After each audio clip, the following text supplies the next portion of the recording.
Estoy por aquí mirando a ver si ya está con nosotros él. Sí, sí está con nosotros el abogado Mauricio Mejía.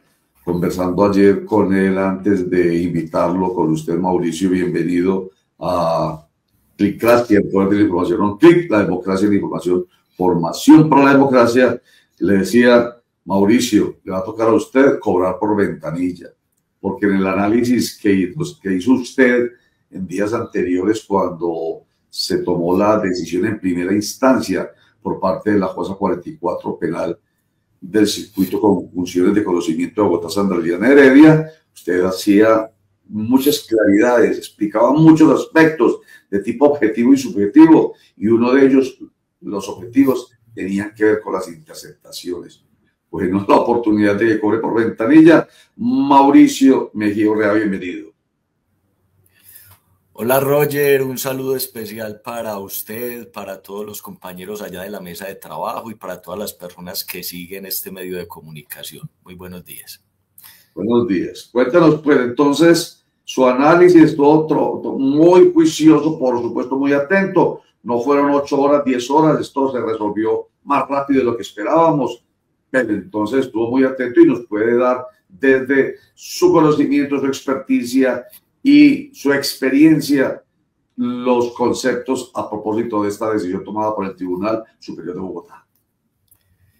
Sí, efectivamente, Roger, un manejo, yo diría que impecable por parte de los magistrados de la Sala Penal del Tribunal Superior de Bogotá para darle publicidad a esta decisión de segunda instancia. Se nota el bagaje, el conocimiento que tienen ellos del tema, para decirlo en términos francos, la cancha que tienen.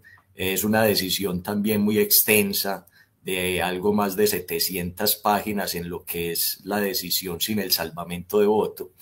Y ellos lo que hicieron fue, en una audiencia, expresar resumidamente cuáles fueron los planteamientos de cada uno de los cargos elevados por los sujetos procesales en la apelación, y básicamente luego, de manera muy sucinta, de manera muy breve, ellos dan un resumen del criterio orientador que tuvieron ellos para revocar cada una de las decisiones. Entonces fue un muy buen manejo por parte del tribunal, y la decisión, pues ya todos la conocemos, es la absolución total, íntegra, del expresidente Álvaro Uribe Vélez por los cargos pues que ya conocemos. Y como usted lo dice, Roger, efectivamente, para el día de ayer, lo que escuchábamos en esa breve síntesis, pues eran muchos de los planteamientos que yo ya les había expresado a ustedes desde pretérita oportunidad respecto a por qué consideraba que la decisión de primera instancia era completamente equivocada. Así fue. Vamos a recordarla precisamente para más claridad de quienes nos ven, que vieron y escucharon y leyeron la decisión general, pero ese aspecto importante que es el que lleva a tomar la decisión. Bueno, por favor, a recordárnoslo, por favor, Mauricio Mejía. Pues básicamente, Roger, en esa oportunidad yo hacía alusión a varias situaciones que consideraba errores en la apreciación de la juez, y más que errores, violaciones a garantías procesales que tiene cualquier persona en el esquema de enjuiciamiento criminal colombiano. Básicamente, en esa oportunidad yo lo que mencionaba era que la piedra angular de toda la investigación había sido una interceptación hecha a la línea telefónica de Álvaro Uribe Vélez, cuando no era quien se suponía que debía ser objeto de esa interceptación inicial, y que era fácilmente verificable y constatable semejante error. Y el día de ayer, pues el tribunal nos da la razón en eso. También decíamos que respecto al tema de que se pudiera o no ofrecer dádivas, beneficios, incluso estímulos económicos a personas para que colaboraran con una investigación, dieran sus versiones y sus declaraciones, yo también trataba de sentar la idea de que eso es completamente lícito, que es una práctica que tenemos que quitarle estigmas en nuestro esquema de enjuiciamiento. La Fiscalía lo hace, y lo hace todos los días y con toda suerte de testigos, y si nosotros respetamos la idea de que el sistema de enjuiciamiento criminal nuestro de corte acusatorio descansa sobre la idea de igualdad de armas, pues entonces para la defensa tiene que estar igual permitido ofrecer dádivas, beneficios y estímulos económicos a quienes quieran colaborar con una versión para el proceso, que lo que no se puede es ofrecer esos estímulos para que las personas tergiversen la verdad o para que de algún modo oculten la verdad. Eso sí es un delito, pero en este caso consideraba yo que no había quedado ni siquiera claro eso, de que fuera para tergiversar la verdad o que fuera para ocultarla, y eso le quita la connotación criminal. Y por último, si no estoy mal, si no recuerdo mal, decía yo que en el peor de los escenarios, si es que fuéramos a dar por sentado de que el proceder de Cadena estuvo mal, que sí tiene connotación criminal, que están acreditados esos elementos, pues el problema mayúsculo era que a Álvaro Uribe no lo estaban juzgando como autor material de esos delitos, sino como determinador, y que la determinación implicaba hacer surgir la idea criminal en quien finalmente la materializa.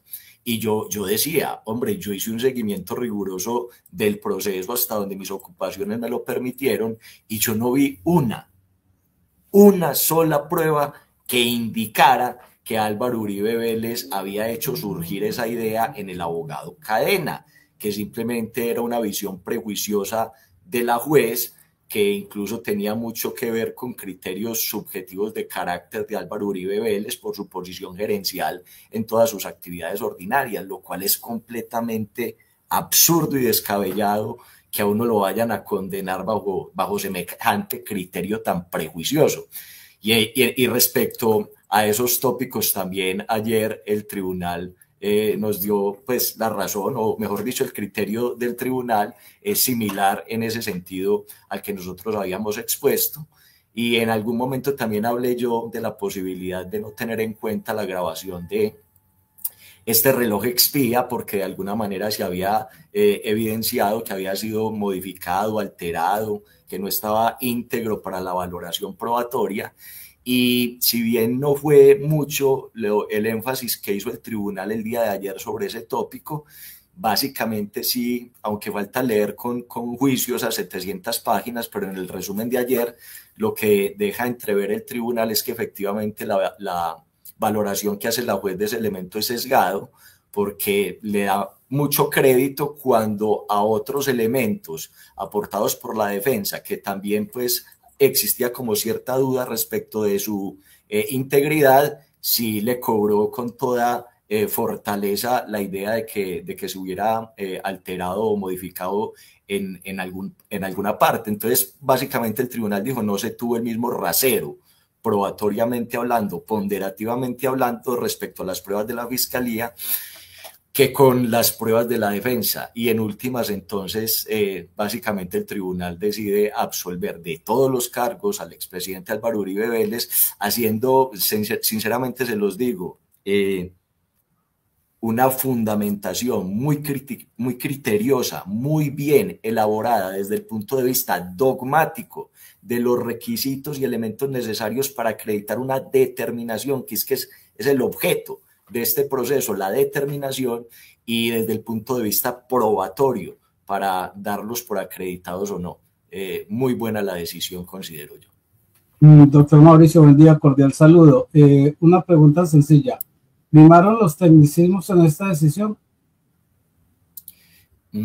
Pues yo no diría que tecnicismos, porque es que el tecnicismo es como una palabra peyorativa para referirnos a garantías procesales que son de un contenido sustancial más que técnico, inigualable. Fíjese usted la idea fundamental, hombre, de que uno pueda tener la tranquilidad, la serenidad, de que las conversaciones que uno está sosteniendo son conversaciones que están en un ámbito privado y reservado, y que efectivamente a nivel constitucional esa garantía exista, y que el tribunal en el día de ayer pues reivindique la expectativa de intimidad que una persona puede tener respecto a sus comunicaciones, no de manera absoluta, porque es que ni más faltaba, es que de eso es de lo que se trata, no es que tengamos unos derechos ilimitados, irrestrictos, absolutos que nos permitan hacer y deshacer, sino que el Estado cuenta con herramientas que permiten limitar todos esos derechos, pero que para limitarlos hay que agotar suficientemente una buena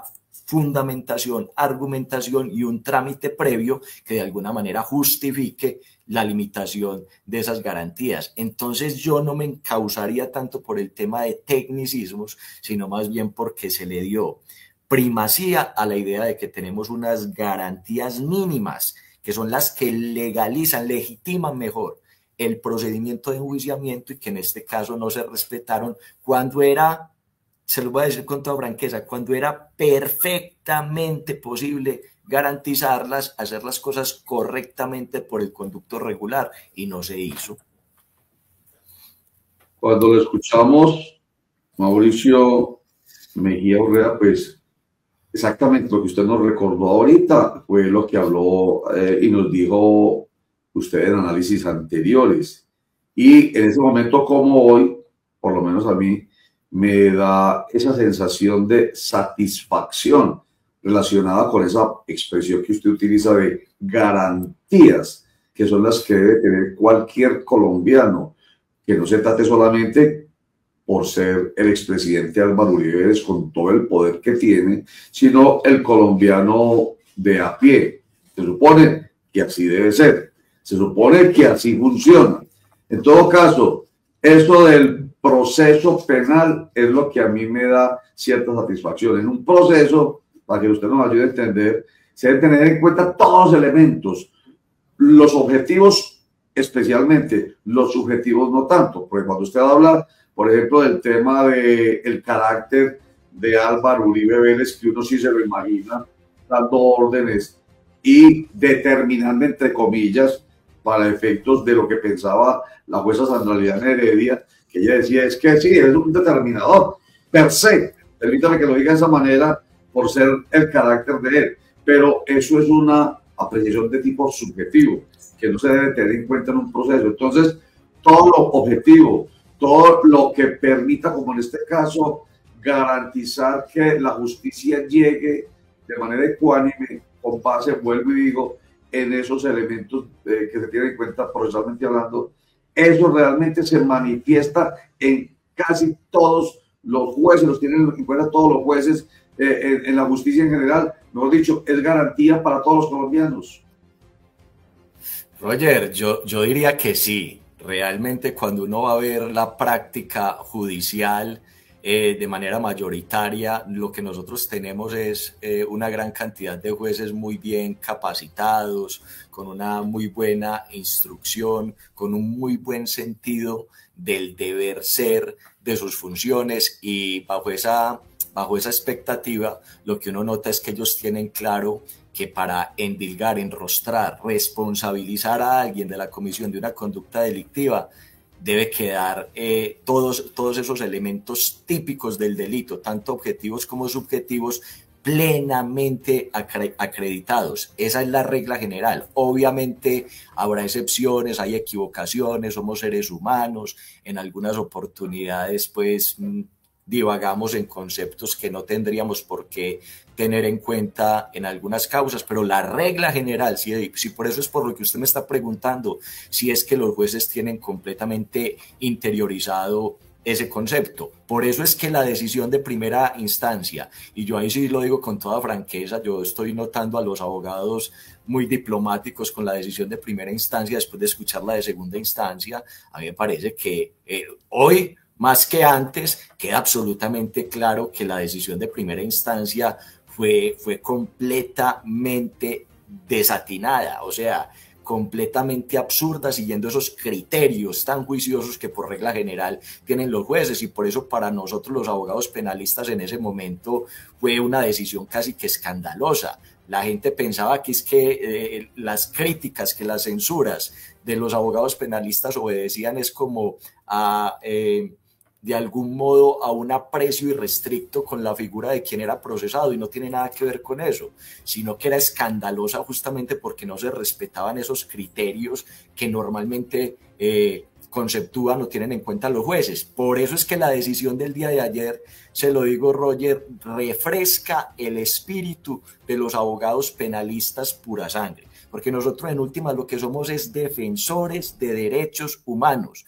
No nos interesa respecto a quién se apliquen, sino que se apliquen, porque lo que vemos allí es la posibilidad real de que cualquier persona, cualquier ciudadano de a pie, como usted lo acaba de mencionar, como ustedes, como el suscrito, puede tener la tranquilidad de que si allí se están respetando, entonces la expectativa es que a mí, eventualmente, si llego a estar en una situación calamitosa como esa, también se me van a respetar esas garantías. Esa es la nobleza de esa decisión, que por cierto fue absolutamente sobria, sin sesgos, sin apasionamientos, diplomática. No, fue muy buena esa decisión del día de ayer. Hoy todos los penalistas tenemos una sensación fresca respecto a la forma en la que se administra justicia en este país. Doctor Mejía, buenos días, gracias por acompañarnos. Saludos, Germán. Yo tengo dos preguntas, voy a rogarle a mis compañeros que también tienen preguntas. Bueno, hay una que estábamos planteando aquí internamente. Usted menciona, estamos hablando de una decisión mayoritaria, 2 de 3. No hubo unanimidad, es decir, hubo una persona que se apartó de la decisión, que fue la jueza o la magistrada Oviedo, y usted está haciendo un listado de unas características, cualidades resaltables de los magistrados que tomaron la decisión en su mayoría, y a uno le surge como la inquietud de si se está descalificando entonces a la magistrada que se apartó de esa decisión y que ella estaría actuando en contra de todo lo que usted está planteando en este momento. Esa es la primera inquietud. Y la segunda inquietud, me la responde enseguida, es cuando usted habló de que no estaba prohibido hacer determinadas cosas para conseguir de pronto testimonios de algunos testigos, en el caso del expresidente Álvaro Uribe, que eso no debería ser ilícito, pero recordemos que fue el expresidente Uribe quien denunció a Cepeda por lo mismo. Es decir, cuando se inició el proceso, que todo comenzó por ahí, después de un debate, el expresidente Uribe fue a denunciar a Iván Cepeda por estar manipulando supuestamente él testigos, por ofrecerle algunas cosas, y después termina volteándose el asunto hacia él. En ese momento, entonces, ¿la denuncia del expresidente Uribe en contra de Cepeda también era infundada o no? Comenzamos con la primera pregunta respecto a la magistrada Oviedo. Bueno, con relación a la magistrada Oviedo, efectivamente, como usted lo señala, Germán, pues la sala está compuesta por 3 magistrados. En últimas, la posición que determina avante es la que tenga mayoría. En este caso no fue una decisión absoluta, sino que tuvo disidencia. Los 2 magistrados, Merchan y la magistrada Osa, si no estoy mal, que son magistrados, por cierto, de carrera, estuvieron de acuerdo en que lo correcto sería la absolución por los criterios ya planteados, y la magistrada Oviedo pues fue disidente respecto a esas reflexiones. Ella consideró que sí habían motivos para dejar incólume la prueba relacionada con esas interceptaciones, lo cual yo pienso que, como lo he dicho siempre, ni le quita ni le pone mucho al tema, porque es que, vuelvo y repito, en esas interceptaciones no se escucha ninguna instrucción en el sentido de determinar a alguien a hacer algo ilícito. Y adicionalmente ella también está, al parecer, de acuerdo, más que con la forma en la que se argumentó la posición de primera instancia, pareciera estar de acuerdo con la idea de que de lo discutido en el proceso en primera instancia sí se logran construir unos razonamientos lógicos, lo que nosotros llamamos prueba indiciaria, que pudiera dar a entender que Álvaro Uribe Vélez sí fue determinador de cadena para la comisión de esas conductas delictivas. Yo no pudiera descalificar a la magistrada Oviedo, porque a mí me parece que su planteamiento, primero, no lo he revisado a profundidad, pero en la síntesis que hizo el día de ayer por lo menos fue aplomado. y fue reflexivo en torno a la posibilidad de crear esas estructuras lógicas, que fueron estructuras lógicas que en la decisión de primera instancia brillaron por su ausencia. Uno puede llegar a la conclusión, y eso pudiera llegar a ser respetable, si se logra respaldar con esas estructuras lógicas indiciarias de que una persona es responsable del delito, pero entonces justifíquelo indiciariamente y ya ponemos esa en discusión sobre la mesa si la estructura indiciaria de la prueba indirecta está bien o mal constituida. Esa es otra cosa. Pero es que lo que se censura de la primera instancia es que la argumentación tuvo tinte político, fue sesgada y que para arribar a la decisión de que esta persona sí era responsable de ese delito, más que apoyarse en construcciones lógicas indiciarias, se apoyó simplemente en prejuicios personales. Y esa es la parte donde uno definitivamente sí no puede estar de acuerdo. Lo segundo puede ser cuestionable. Sí, para usted eso es un indicio, para mí no lo es. Pero que se respalde una decisión en un prejuicio, eso sí no tiene ninguna lógica jurídica ni ningún respaldo conceptual en derecho. Y la segunda inquietud, doctor, lo de inició el proceso primero contra Cepeda, por lo que después terminó siendo procesado el mismo Uribe. Entonces, ese proceso entonces no debería haber arrancado nunca, según lo que usted nos dice. Yo pienso, Germán, que una persona si siente que en su entorno se está cometiendo una conducta delictiva, pues si esa es su percepción, tiene todo el derecho en ponerla en conocimiento de la autoridad. Es que las cosas no son o dejan de ser delito por la actitud que tome un ciudadano cualquiera, sino por la decisión que tomen los entes, las instituciones encargadas de determinar en derecho si lo es o no lo es. A mí me parece que no es censurable el comportamiento del expresidente cuando puso en conocimiento de la autoridad, sobre todo que ese comportamiento de alguna manera lo afectaba. Entonces pone en conocimiento de la autoridad una situación. ¿Qué es lo que le dice el expresidente a la autoridad? Que se investigue, que se determine. ¿Eso es o no es delito? ¿Eso está bien o está mal? Esa es la actuación de él y a mí me parece que no es reprochable. Me parece genial lo que hizo ayer el tribunal, que básicamente es dejar de dar pañitos de agua tibia a una situación que puede ser muy polémica y que genera mucha controversia en la opinión pública. A mí me parece que el tribunal ayer se aplomó y de una vez quiso quitar el velo. Eso no está mal. Tanto la fiscalía como la defensa, y si lo pueden hacer ellos dos, también las víctimas, que traten de conseguir información que respalde sus manifestaciones o lo que consideran que tiene algún tipo de connotación en el ámbito penal, que traten de conseguirlas, y para conseguirlas hay que ofrecer beneficios, pues procede, no hay ningún problema con eso. Si hay que ofrecer dádivas, procede, incluso si hay que dar dinero, está bien. Lo que no está bien es que se utilicen esos medios para mancillar la administración de justicia, estimulando la tergiversación y el ocultamiento de la verdad. Pero estimular a alguien para que diga la verdad no está para nada mal en ninguno de los roles que normalmente interactúan en el proceso penal. Ni fiscalía, ni defensa, ni víctimas lo pueden hacer libremente. Esa es como la precisión que hace el tribunal el día de ayer, y me parece que en buena hora, afortunado el momento para aclarar esa situación. Doctor Mauricio, ahora el caso pasa a casación. Quiero que me responda técnicamente, pues aunque a usted no le gusta la palabra, pero que me responda según la ley, cómo operaría el caso, es decir, si hay méritos para la casación, si el tema de la prescripción aquí aplica o no aplica, aunque como sabemos el expresidente renunció a ese derecho. Y tercero, si alguien en la Corte Suprema de Justicia tendría que declararse impedido porque allí nació precisamente este proceso.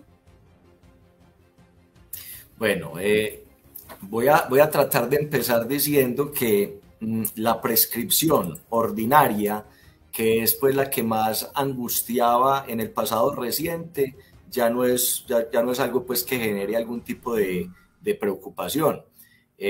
Con la decisión de segunda instancia ya se interrumpe completamente el término de prescripción ordinario, y esa decisión se dio desde el 14 del mes de octubre, a pesar de que solo el día de ayer se le dio publicidad y lectura. O sea, desde el 14 de octubre ya quedó salvaguardada esa preocupación de la prescripción.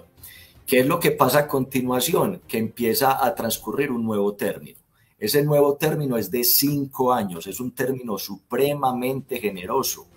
Lo normal de un recurso extraordinario de casación es que, por complejo que sea, se esté resolviendo al cabo de unos 3 años, pero en la mayoría de los casos es un tema pues de unos 2 años, el trámite completo del recurso de casación. Entonces yo pensaría que por ese lado no hay ningún tipo de preocupación.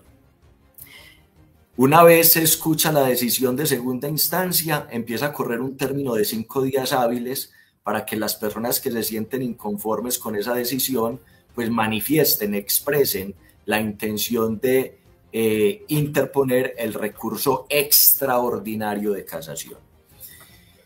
Una vez se manifiestan esa intención, pues el tribunal les habilita un nuevo término que es de 30 días hábiles para que procedan a sustentarlo en una demanda. Ese término es generoso, 30 días hábiles, porque es que una demanda de casación es muy, ahí sí tengo que utilizar el término, es muy técnica.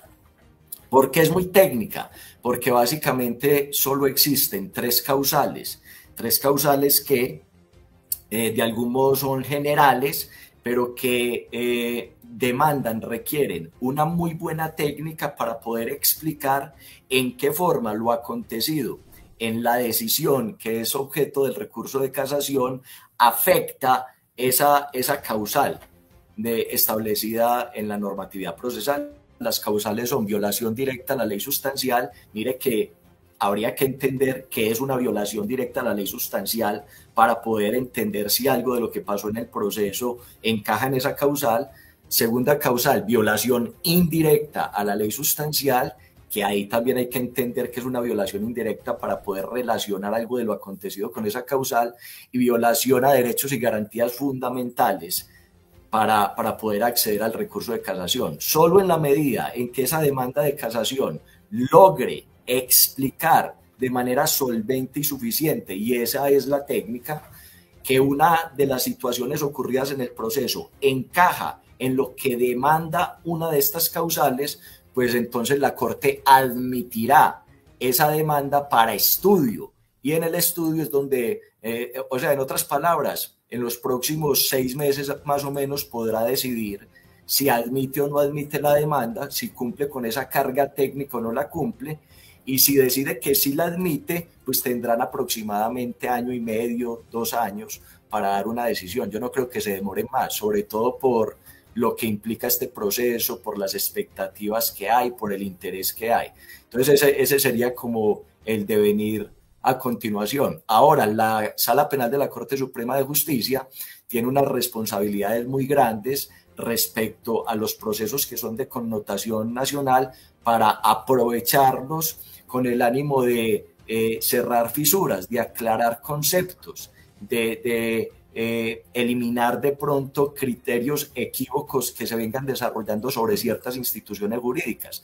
Entonces, lo que uno esperaría es que, debido a que los abogados que están inmiscuidos en esta controversia son abogados que todos conocemos su capacidad jurídica, lo más seguro es que van a presentar una muy buena demanda de casación, y adicionalmente, como la Corte tiene ese interés en dar claridad a algunos conceptos que seguramente esta controversia permiten aclarar, la Corte también va a estar muy interesada en admitir esas demandas de casación para poder aclarar esos conceptos. Respecto a si los magistrados de la Sala Penal actualmente, los que están actualmente, pueden tener algún tipo de impedimento para referirse al caso, yo realmente no lo digo con conocimiento de causa, pero creería que no.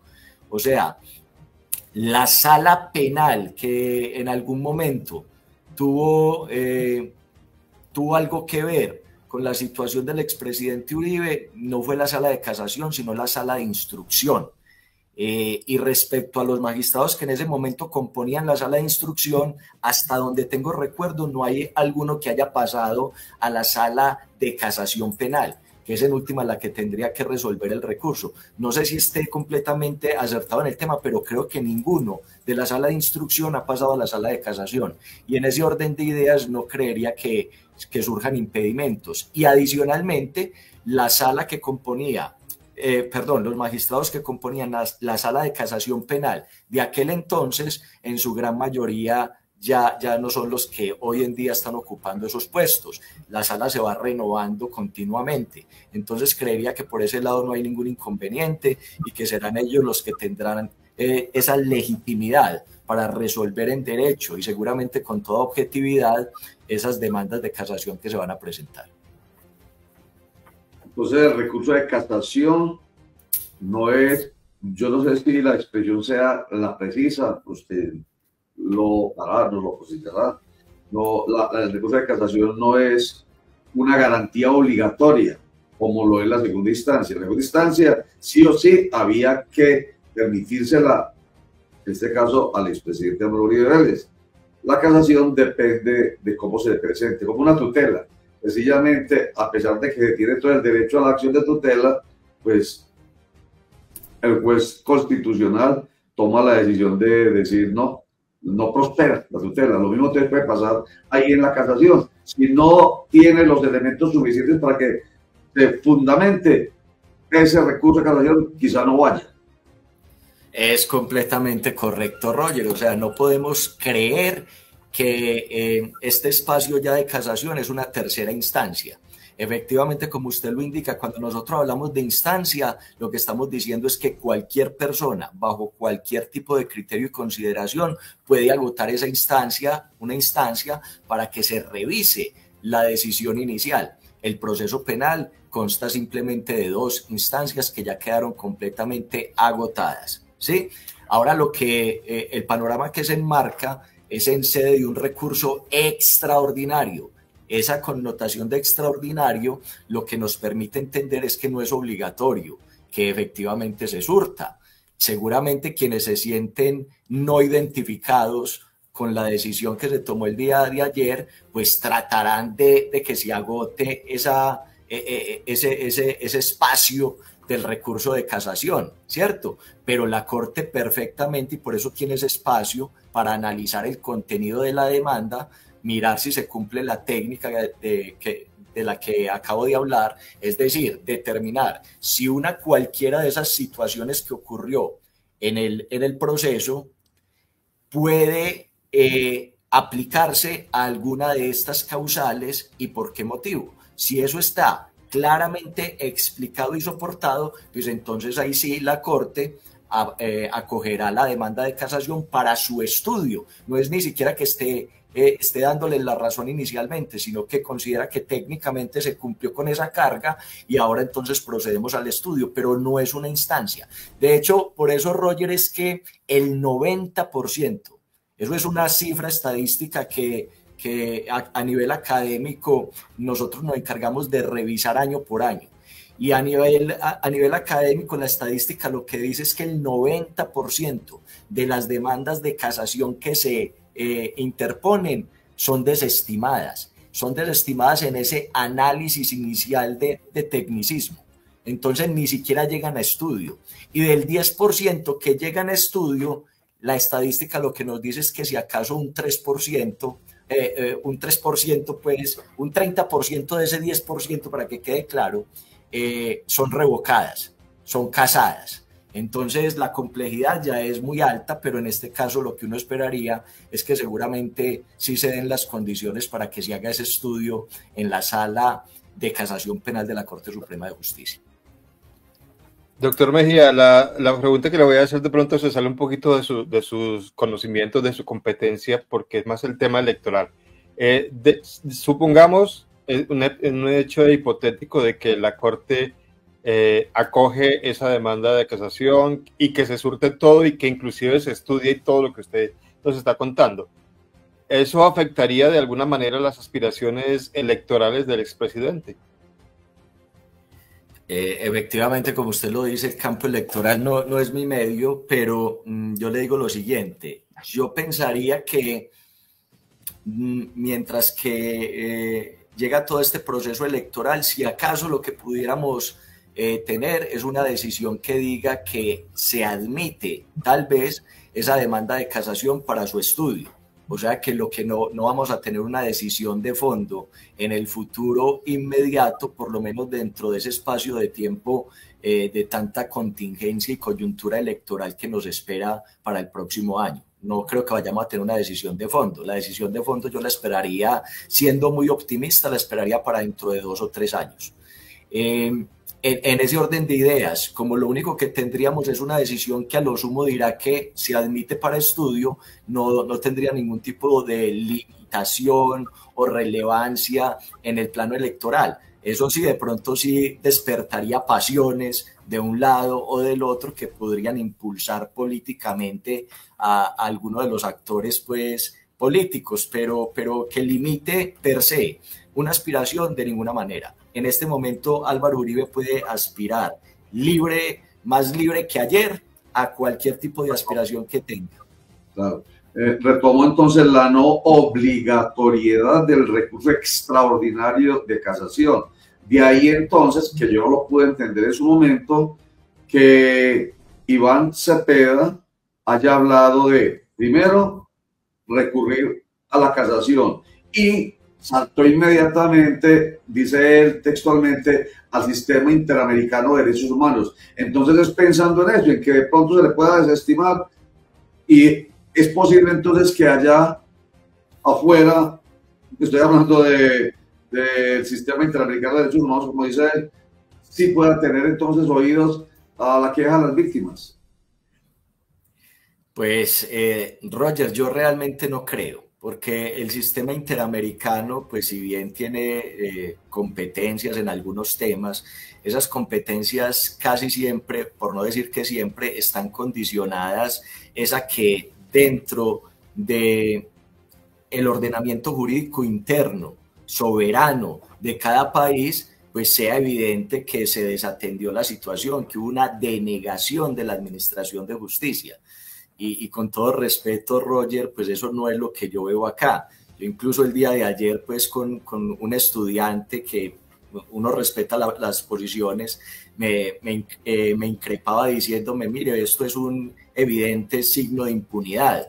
Y yo le decía, hombre, no, pues en mi criterio no podemos llamar a esto impunidad. Impunidad es cuando un Estado efectivamente se hace el de la vista gorda, no se pronuncia, no atiende nada, no resuelve nada, pero en este caso lo que vimos es que el Estado, a través de todos sus estamentos e instituciones, se apersonó del tema, desarrolló un proceso, tomó unas decisiones, se agotaron recursos, se adoptaron otras decisiones. Entonces yo, pues, no le voy a decir a usted que no se pueda interponer alguna acción ante organismos pues interamericanos, pero lo que sí dudo mucho es que el organismo encuentre en esa causa una situación en la cual el Estado denegó justicia y que deban ellos entonces apersonarse de la situación por la denegación de justicia. Eso yo no lo veo, pero ellos podrán tener sus opiniones en ese estamento. Sí, porque la justicia internacional es subsidiaria, es decir, solo se aplica si en la local no hubo el proceso como tal. Pero frente al tema de casación, doctor, también es un tema técnico y no se pueden aportar nuevas pruebas si en el transcurso de estos meses hubiesen aparecido. No, Javier, de ninguna manera. O sea, tanto el recurso de apelación como el recurso extraordinario de casación se deben limitar a un análisis, a un estudio minucioso de si se tomó una decisión en derecho conforme al material probatorio que fue discutido, controvertido y aportado en la audiencia de juicio oral. Solo ese, nada más que ese material probatorio puede ser sustento de la decisión que se tome en segunda instancia en apelación y de la eventual decisión que se adopte en un recurso extraordinario de casación que sea admitido. Ninguna prueba adicional. Mauricio Mejía Urrea, de verdad pues que nos da usted mucha claridad desde su conocimiento, su experticia y su experiencia. Pero debo terminar esta entrevista que les hacemos aquí en Tricracia con una inquietud sobre algo que usted dijo ahorita al principio, refiriéndose a la magistrada María Leonor Oviedo, o al revés, que eran de carrera Manuel Antonio Merchán Gutiérrez y Alexandra Osa Sánchez, y provisional María Leonor Oviedo, casualmente quien ha salvado su voto. La inquietud final tiene que ver con una discusión que hemos tenido en varias oportunidades acá, en torno a la dilación que se ha hecho del nombramiento en propiedad del 60% de los hoy jueces y magistrados, porque hay un concurso que lleva desde el año 2018-2019 hasta ahorita, y nada que se toma decisiones, y hay un montón de situaciones non santas, como que incluso las personas que están tomando la decisión ni siquiera son facultades, tienen la experiencia, la experticia y el conocimiento de las facultades de Derecho. Pero eso es una cosa que ya hemos aquí tratado con calma. En todo caso, tiene que ver para usted, para terminar, Mauricio Mejía Urrea, tiene que ver el hecho de que un magistrado o un juez sea en provisionalidad, que se le atienda y se le respete su idoneidad, ¿o no? Efectivamente, yo lo mencioné en alguna de las respuestas que traté como de proponerles o de ofrecerles, pero no lo hice con el ánimo de descalificar a la magistrada, pues es una situación, simplemente pudiera decir yo que casual, ¿cierto? Los que estuvieron en la posición mayoritaria son de carrera, y hasta donde tengo entendido, la magistrada Oviedo está en provisionalidad, pero yo no creo que eso le reste capacidad, entre otras cosas, porque vuelvo y repito, a mí me parece que en la síntesis que hizo del salvamento de voto el día de ayer, fue una síntesis que, contrario a la decisión de primera instancia, por lo menos sí trató de estar respaldada en lo que ella considera que es una prueba, al menos indiciaria, que justificaría la posición de ella, y fue una reflexión también muy sobria, sin apasionamientos, que esa es la gran bondad de la administración de justicia, expresarse de manera aplomada, serena, sobria y con fundamento. Eso fue lo que le faltó a la primera instancia. Entonces, en este caso, pues es para mí simplemente algo casual. Seguramente si está ahí en la posición de magistrada, así sea en provisionalidad, es porque se resaltan sus habilidades y sus competencias, y seguramente el recorrido previo al interior de la administración de justicia para ocupar ese rol. Sí es absolutamente lamentable, como usted lo dice, Roger, que nosotros tengamos una carrera judicial con tantas dificultades para asignar esos cargos de manera pues más ágil y sin traumatismo, sí, porque es que eso le daría mucha serenidad a la opinión pública. Si eso se diera de esa manera, no se prestaría ni siquiera como para este tipo de suspicacias, pero vuelvo y repito, en el caso de la magistrada Oviedo no creo que le falte capacidad para ejercer esa dignidad. Muy buena esa claridad, porque se está pidiendo, empezando por el expresidente Álvaro Uribe Vélez, de respeto a la majestad de la justicia encarnada en jueces y magistrados. Pero entonces, sí, existe la duda, como algunos la pusieron en torno a la jueza Sandra Liana Heredia por estar también en provisionalidad. Entonces no se le puede dar crédito a la majestad de la justicia, porque el 60% de jueces y magistrados están en provisionalidad. Entonces, ese no debe ser el criterio, queda claro por parte suyo, y eso lo debe entender todo el mundo. O sea, que estén en provisionalidad genera una suspicacia de que tengan la posibilidad de ser nombrados a dedo por jueces y magistrados. Eso es cierto, porque el distinto ocurre con los que están en carrera, pero debe respetarse en todo caso esa majestad, presumir su buena fe. Ya lo otro es el análisis que usted hace objetivo, de si la jueza Sandra Liliana tuvo o no tuvo toda la mesura o no, y esta Leonor sí la tuvo. En fin, ya es otra cosa distinta que usted no nos lo ha presentado acá de manera más precisa y objetiva, de acuerdo con usted. Mauricio Mejía, hombre, como siempre, muchas gracias, y nos alegra que, digamos, los análisis suyos de la anterior ocasión en la cual fue condenado en primera instancia el expresidente Álvaro Uribe Vélez, pues ahorita se puedan visualizar concretamente con la decisión que se ha tomado en su favor. Muchísimas gracias, Mauricio Mejía Ortega. Roger, no, muchas gracias a usted por la invitación. Usted sabe que me gusta, me parece supremamente agradable venir a compartir con ustedes este tipo de reflexiones. Un abrazo para todos. Muchísimas gracias, y a nosotros nos gusta muchísimo más, es ayudarles a entender a nuestros internautas y televidentes desde el punto de vista de un abogado con la experiencia de Mauricio. Algunos tendrán, no sé qué fue lo que dijo Silvia, ¿no? Silvia, bueno, una de nuestras internautas que se me fue, Silvia Blanco, ¿qué quiere decir usted? Allá, estaba preguntando lo mismo que yo. ¿Qué quiere decir usted? Lo mismo. No la leí, pero estábamos conectados Silvia Blanco y yo, porque me quedó sonando aquello de: son de carrera los dos magistrados que dieron su voto favorable a la absolución de Álvaro Uribe Vélez, Manuel Antonio Merchán Gutiérrez y Alexandra Osa Sánchez, mientras quien hizo salvamento de voto, María Leonor Oviedo Pinto, es de provisionalidad, pero ahí nos ha dado la respuesta. Dice José Fernando Pinzón Rodríguez: los victimarios ya están pagando las condenas. Los victimarios ya están pagando las condenas. ¿A qué se referirá exactamente nuestro invitado Ferney? Bueno, si lo escribe nuevamente y nos lo explica, qué rico, para no especular. Porque nosotros sí, a veces, pues no más que no especulamos y nos preguntamos. ¿Qué es más? El hecho de que se nos venga a la cabeza alguna suspicacia y alguna necesidad de especular es la que nos hace preguntar. La duda, por ejemplo, la de Silvia y la mía, casualmente, cuando digo Mauricio Mejía, lo de ellos sí son de carrera, inmediatamente se le nos suspicacia en la mente, ¿cierto? Y una especulación, ¿cierto? Entonces es que los que están en provisionalidad no sirven, no son idóneos, en cambio los otros sí, pero depende del punto de vista también, ¿cierto?